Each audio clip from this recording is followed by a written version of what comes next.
This is TLV1.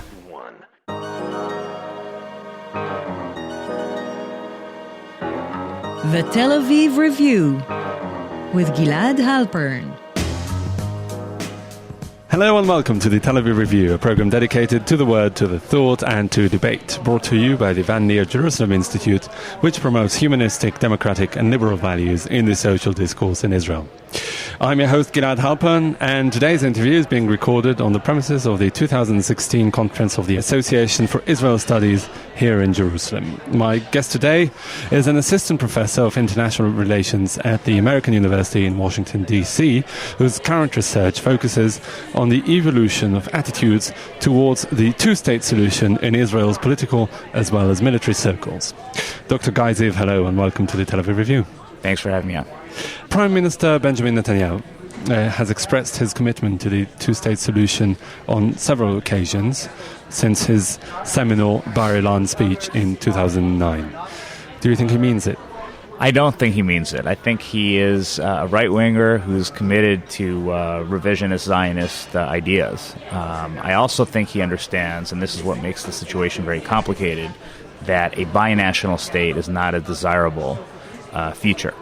So he's kind of caught in the middle here. On the one hand, he recognizes that a future of Jews and Arabs living together in a one-state, quote-unquote, one-state solution is really not viable. At the same time, he is deeply skeptical of a two-state solution. And so what he's ending up doing is promoting a policy of trying to manage the conflict as long as he's prime minister without quite resolving it. Mm-hmm. But if we take a historical perspective on it, he is the first Likud prime minister or Likud leader or right-winger in the history of this country who actually uttered the phrase two-state solution. For many people on the right, but also on the left, it has been taboo for so many years. How do you explain this change? Well, he was not the first. Sharon was the first. Sharon was the first. That's right. Yeah, Sharon was the first Likud leader to do so, and of course he had to switch parties, bolt the Likud party that he formed in the 80s and form the short-lived Kadima party that was all about supporting a two-state solution. Mm-hmm. And when Netanyahu won re-election in 2009, Tzipi Livni did not want to join his coalition government. Remember, her party at that point, the Kadima party that she took over, was the biggest party, precisely because Netanyahu refused to commit himself to a two-state solution. And it was only in June of that year that he uttered the famous words of Bar Ilan. But it's been many years since June 2009. Mm-hmm. And since then, we've seen a lot of contradictory statements and policies that really undermine the idea of a two-state solution. So while, again, I think Netanyahu understands that eventually there might need to be a two-state solution, I don't think that we're going to see one under his watch. And in fact, Netanyahu himself said just a little over a year ago when he ran for re-election that as long as he's prime minister, there will not be a two-state solution under his watch. So what really prevents him from saying it really out in the open, explicitly? As you said, you don't think he means it genuinely, so why not just say it as, I don't know, Menachem Begin did 30 or 40 years ago? He ruled it out of hand. The situation today is different than it was 30, 40 years ago, and the international community expects Israel to move on this front. And the occupation is not something that the world is going to put up with indefinitely. As you know, there's a BDS movement. There are other non-BDS activities that are aimed at isolating Israel. And Netanyahu understands the international pressure, and he also understands that the most important relationship for Israel is the United States. And the United States, every administration since Bill Clinton is on record. So do you think this erosion at some point will impose a two-state solution on Israel because it's not tenable? Either that, or there will be a binational state that's created by default, whereby Israel will have to choose whether it will remain a Jewish state or a democratic state. Mm-hmm. And you don't think that, let's take Begin as an example, or Yitzhak Shamir, or any other right-wing leader, you don't think that they knew that, maybe deep down, or, I mean, the situation may have changed on the margins, but the central tenets of the situation with many non-Jews being under the control of the Jewish state and in growing numbers is threatening Israel's either Jewish or democratic character. What I'm trying to understand is, other than the international situation, the specific conjecture, in principle, what has changed? Facts on the ground. First of all, you have a demographic reality here, whereby in a number of years, the majority of inhabitants in Israel, assuming that Israel continues to occupy the West Bank and East Jerusalem, are going to be non-Jews. Mm-hmm. And that the time is fast approaching when that happens. And you just ask any of the top demographers, Della Pargola, Amnon Sofer, and others, they'll tell you the same thing. Mm-hmm. And so that the reality has changed internally as well. Plus, there are costs that Israel is paying for the occupation, and I think we're seeing these societal costs on a day-to-day basis. What is the watershed, if you look at the Israeli history of the past few decades? Where do you pinpoint the watershed that the penny actually dropped for the Israeli leadership that this is no longer tenable? Well, I don't know if there was one specific watershed. There were different turning points. One, of course, was 1967. Another was the debacle of the 73 war.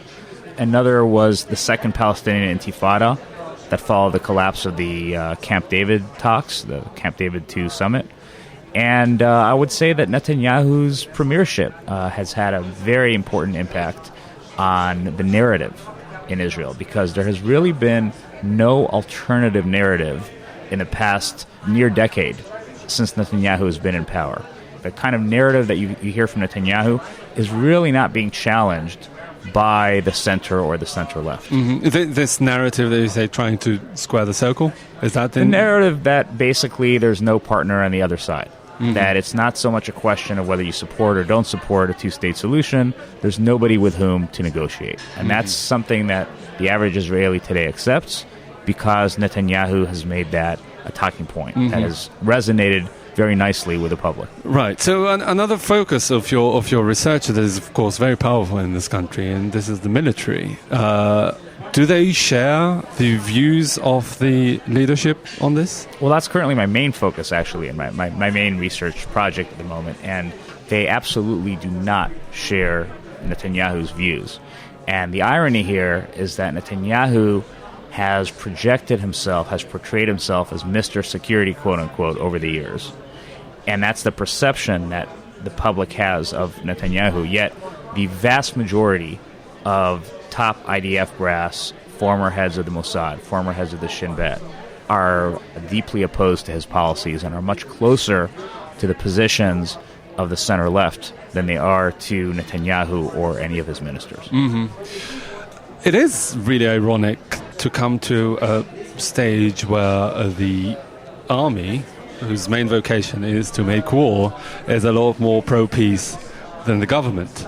How did we reach this point? The army doesn't have ideological calculations. The army calculates they look at the situation on the ground, and they come up with what they believe is the most logical, the most rational move for the state of Israel to take. So their concern is first and foremost Israeli security, above Palestinian human rights, above other societal issues that might be relevant in Israel. That's really their concern. It's not about ideology. Yeah. It's not about ideology. It's about security. And if you're looking at it purely from the prism of security, the settlement enterprise is a liability, not an asset.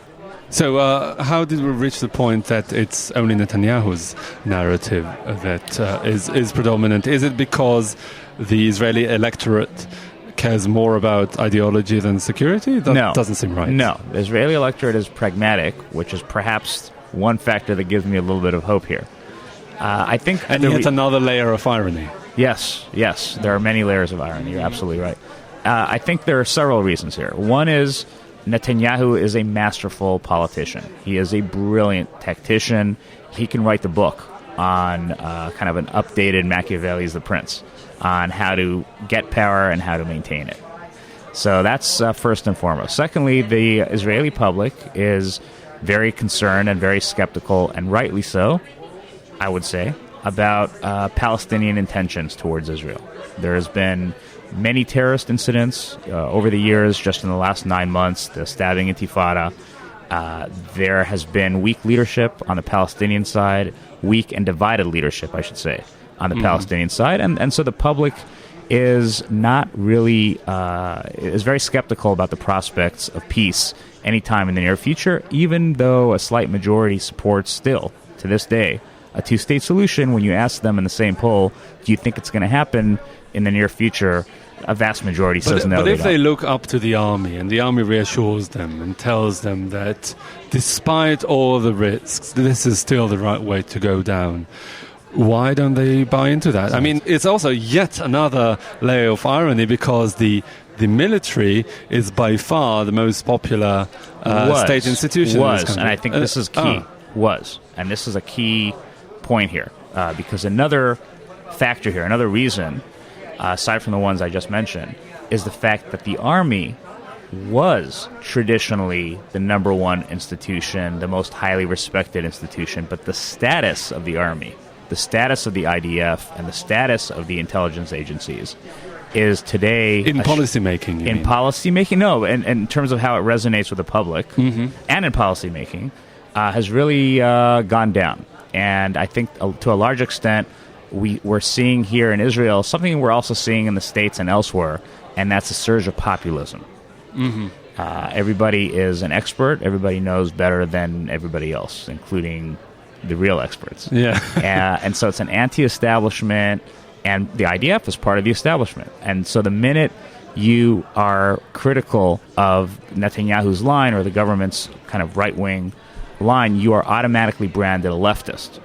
Even though there have been plenty of former IDF officials and even current IDF officials, not just retired ones, who have espoused ideas that are not necessarily quote-unquote left. They're not leftist, but they are immediately branded as leftist in order to undermine what it is they're trying to say. Is it because Netanyahu and his camp are a lot more focused on politics? I mean, in the essential sense of whipping up public emotions and rallying support and all those things that the military are just, playing the observer and, just making objective statements that don't really resonate with the public as much as... Yeah.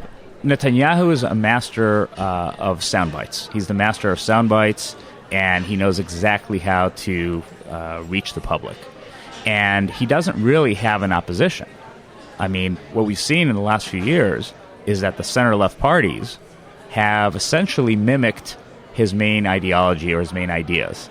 Not so much ideology, but his main ideas, his main policies. They haven't really gotten after him on that. They've gotten after him on some trivial, marginal stuff. But for the most part, they're afraid of telling the public the truth. And so what's interesting here is that he has virtually no opposition whatsoever. And the military is almost filling in that void. So do you think that at some point when the heads of the military who play a role in filling that void retire and go into the public civilian sphere, it would translate into some sort of political force? Of course. If you look at the history of Israel, what do ex-generals do when they retire? They traditionally, not all of them, but many of them, have entered politics. And Netanyahu is well aware of it, which is why he pushed strongly for the bill that increased the lag time between the time that somebody retires from the army and the time he or she can enter politics from 1.5 years to 3 years. 3 years is a very long time, especially when you consider that nowadays generals are older, and so by the time they retire, if they're going to have any prospects for a political career... And also, generals tend to fall from grace in this country. If you look at 2 of the last 4 chiefs of staff, Dan Chalutz and Gabi Ashkenazi, they were all embroiled in some sort of political scandal that virtually undermined the prospects of becoming leading Sure, I think Ashkenazi, if his name is cleared, and so far it's been cleared, I think he does have a shot And But there are others too. There's Benny Gantz. But do they really present an alternative narrative to Netanyahu? Do you see Gabi Ashkenazi, for that matter, just as an example, going into politics and not parroting the sound bites of Netanyahu as much as the other I don't know opposition? the answer to that. It's premature. So far, he's been very coy, as has Benny Gantz. Both of them have indicated an interest in entering the political arena and challenging Netanyahu, but they've done so by being very vague about their political inclinations, their intentions. But I've been interviewing generals all week long, and I'm told that their views are at least privately known, and they're definitely not with Netanyahu on these issues. Right. Well, so the opposition is not quite dead yet. It's almost there, but not quite. Dr. Guy Ziv, Assistant Professor of International Relations at the American University in Washington, D.C. Thank you very much for joining us Good today. to be with you again. And also big thanks to Alex Benish, our sound engineer, and to the Van Leer Institute for their generous support. If you like this podcast and many more where it came from, just go to www.tlv1.fm/podcasts and take your pick.